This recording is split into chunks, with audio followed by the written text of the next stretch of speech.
Saliva's in the place, rhyming as hot as a sauna for niggas alleviate my problems a nigga face. Allow me to demonstrate the bars I penetrate. The stars better align, I'm fine by God's grace. Time to set it straight, I'm wake, I mean. What's going on, guys? It's your boy Elisha here. Welcome back to Gold. This is the show where, as you know, we discuss everything in the world of football from the past week. And by we, I mean you, the people of the world of football, and myself, of course. So let's not waste any more time. Let's get straight into the football business. First of all, shout out to all my New Yorkers or anybody else in America or in the world. Wherever you're from, do you have Arizona? My favorite flavors right here. I don't know if you can see that. Focus.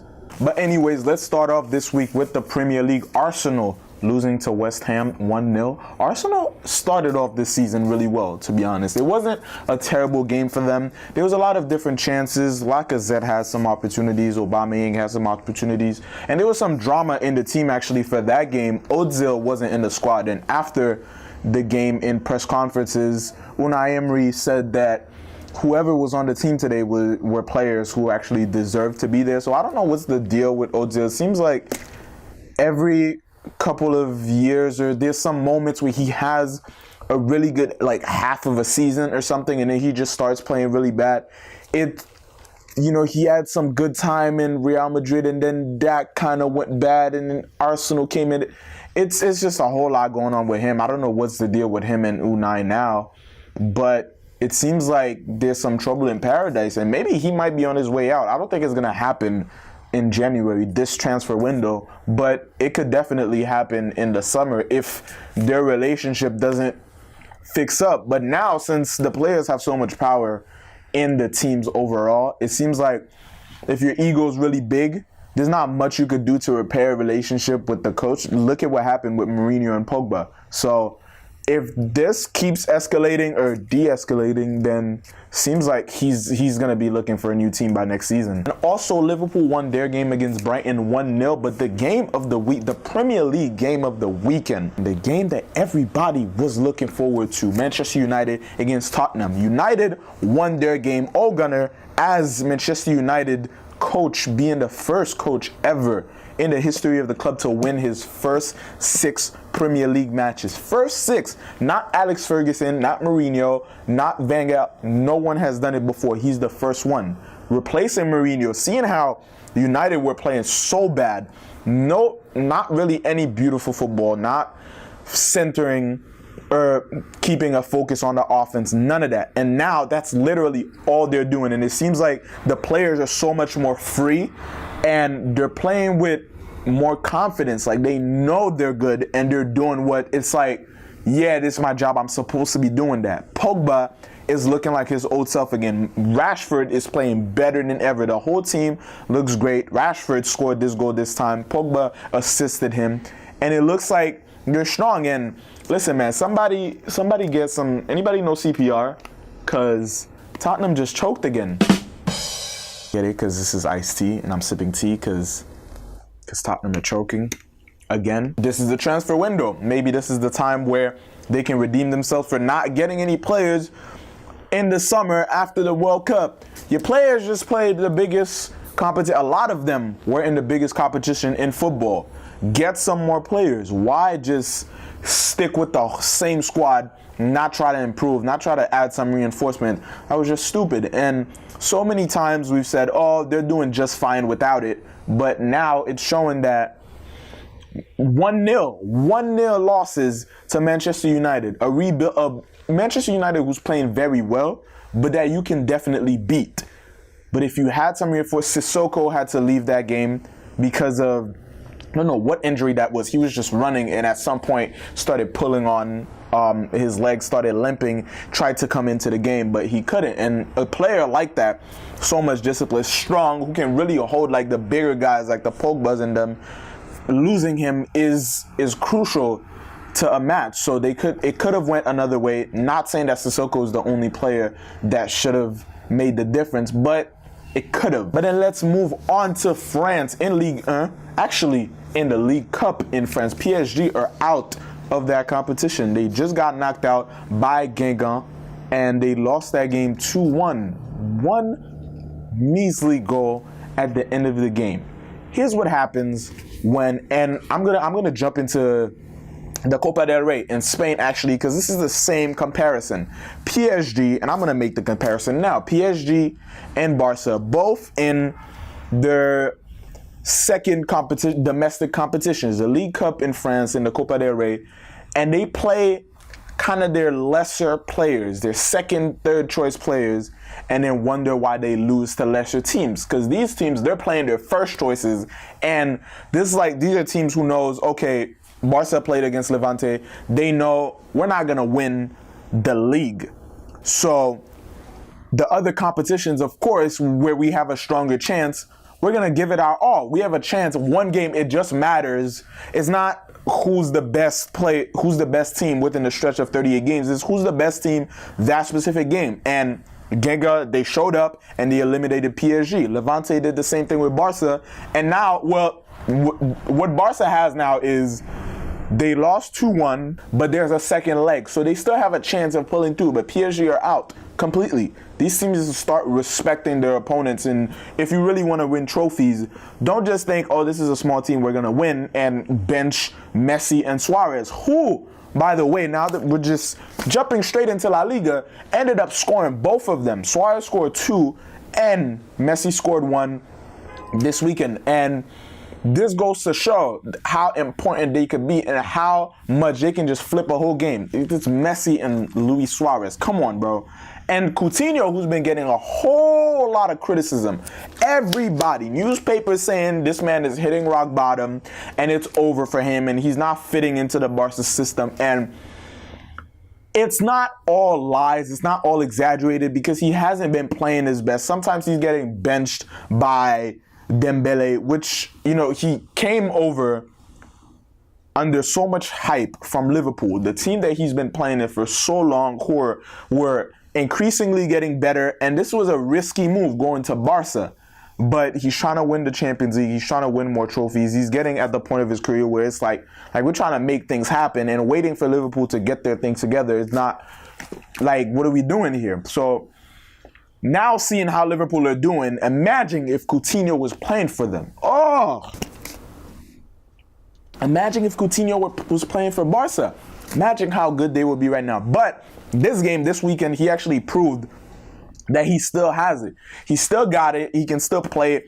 What they brought him to do, being like a sort of replace. You can't really replace Iniesta, but if anybody is the closest thing to it for Barca, I would have to say it's Coutinho, and they brought him here for that reason. And today he showed that he can really link up with Messi and Suarez and do some crazy damage, even though he didn't score. But also in La Liga, Valencia against Valladolid was a really good game, actually. Valencia got a free kick, actually a penalty, sorry, and Rodrigo straight into the keeper's hand. Shot it straight into the keeper's hands. Ball bounced back. Another player come through, shot the tap, gave the ball a little love tap. A love tap, not even a shot. Goalkeeper saved it again. 2 saves on a penalty. 2 goal attempts in the space of 5 seconds. And the game was still 0-0. But luckily, Vallejo came back, scored for Valencia. So the game was 1-1. But imagine if they would have scored that penalty. I know that's not kind of how football works, but it could have been like they scored a penalty, Vallejo scored 2-0, and then that one goal that Valladolid, that beautiful free kick that they scored at the end, was it Arcaz? Arcaz scored a free kick for Valladolid, now equalized, and now they had to share points. But you gotta put those penalties away, Rodrigo, and he's such a good player. And it was a bad penalty. When it's 0-0 and you have the opportunity to take the lead, you gotta blast the penalty through the goal. Don't try to finesse it. Don't try to do anything fancy.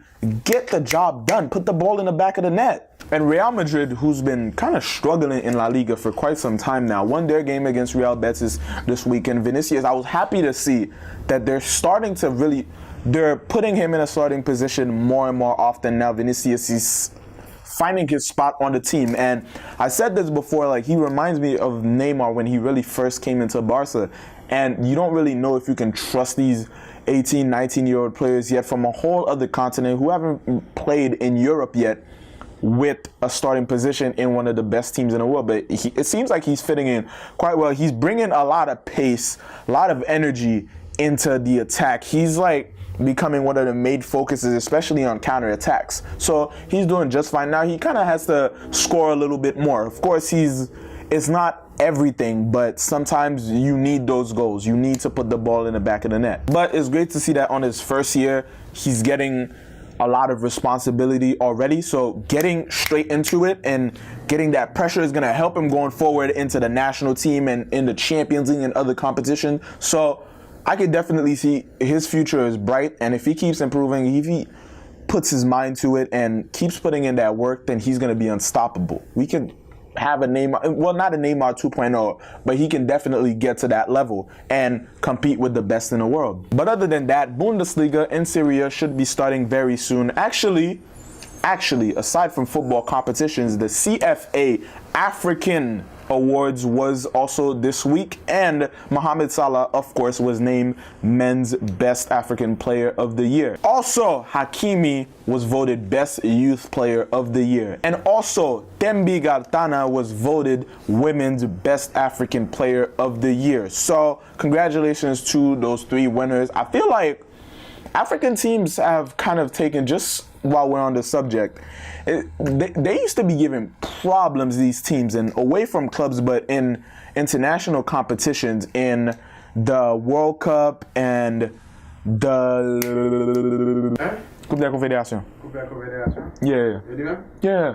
So in the World Cup and in the Confederations Cup, they used to be really strong, but it seems like, it's not. Having star players like Salah and Mane and Hakimi and all these other players coming up is really good. But it seems like before, when there weren't just, you had like a Drogba or something like that, and you didn't have so many different stars from different teams, it seems like African teams were a lot stronger. Not saying that they weren't. I mean, Senegal was, to me, was an incredible team though in the World Cup, and I really wanted to see them getting a lot farther. They were, I feel, the most physically fit players from minute 0 to 90. It did not look at all like these players were tired. So it seems like maybe this is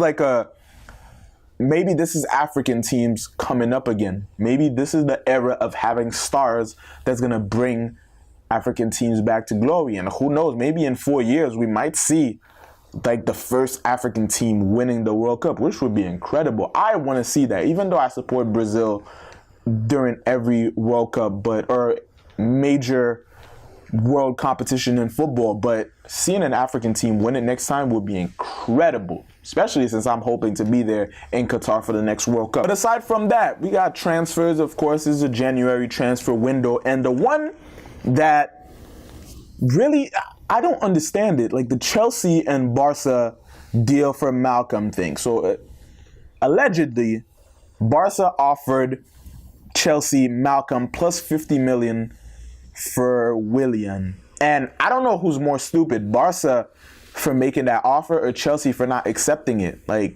For one player, you have Willian is a strong player. Malcolm is super young, and that's building for the future. I mean, it's not like Chelsea is hoping to this point still win the Premier League, or come on, you take that deal any day of the week. That's a bargain.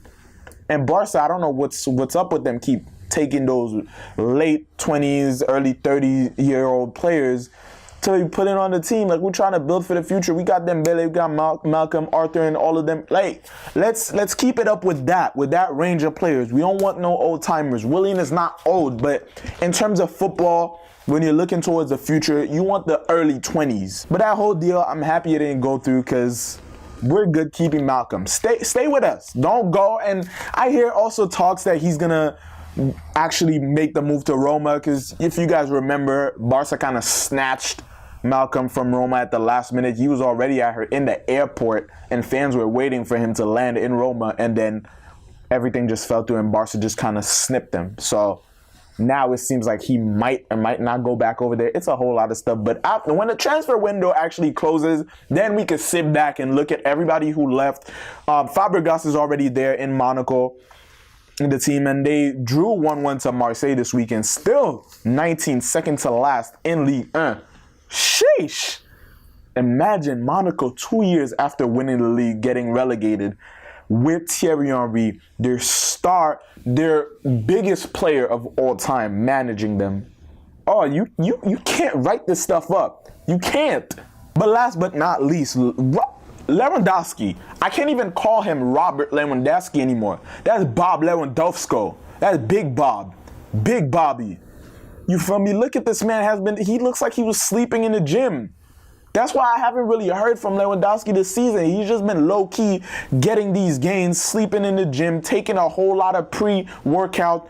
And listen, if Lewandowski gets a surprise drug testing, we know why. Because he's looking buff. He's looking buff. And I don't know, and to people in Britain, not buff like that. Like buff here means like you swole. You big. You got guns. Muscles. That's what it means.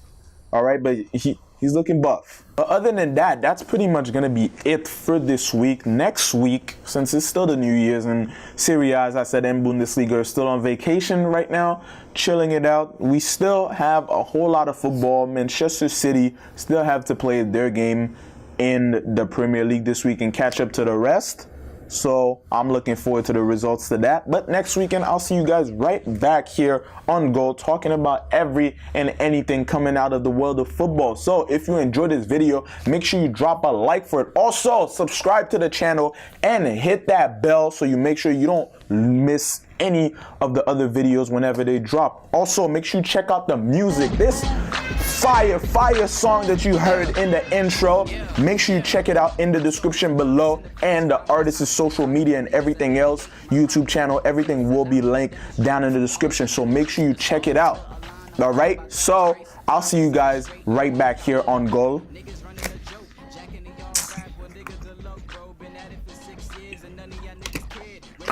Peace. Busy follow the trends, y'all niggas go end up broke. Just telling you how it is, been hiding all in the crib, been taking care of my biz, ain't nothing for me to miss.